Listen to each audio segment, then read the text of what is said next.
Morning everyone. आज की series में हम संवैधानिक संस्थाओं के बारे में पढ़ने वाले हैं।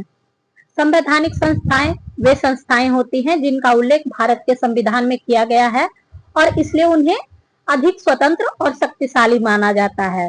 भारत के संविधान के संवैधानिक संस्थाओं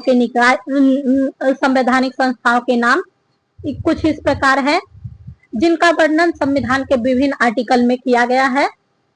जो विभिन्न परीक्षाओं में इस प्रकार के भी प्रश्न आते हैं कि इनमें से कौन सी संस्थाएं संवैधानिक है, कौन से गैर संवैधानिक है, या फिर इनका वर्णन किस आर्टिकल में है।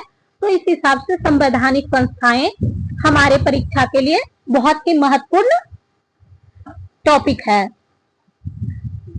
चुनाव आयोग का वर्णन अनुच्छेद 324 में, संघ लोक सेवा आयोग का वर्णन अनुच्छेद 315 से 323 के बीच में, राज्य लोक सेवा आयोग का वर्णन अनुच्छेद 315 से 323 के बीच में, लेकिन यह प्रत्येक राज्यों में अलग अलग आर्टिकल्स में हो सकते हैं, लेकिन 315 से 323 के बीच में ही इनका वर्णन होगा।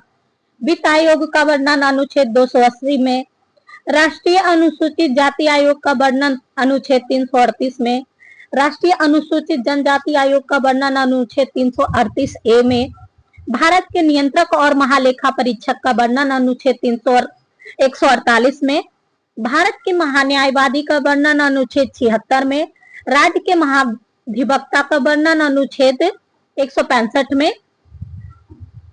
भाषाई अल्पसंख्यकों के लिए विशेष अधिकारी का वर्णन अनुच्छेद 350B में, पिछड़ा वर्ग आयोग का वर्णन अनुच्छेद 340 में।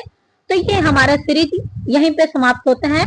हम मिलेंगे नेक्स्ट वीडियो में कुछ अलग टॉपिक के साथ।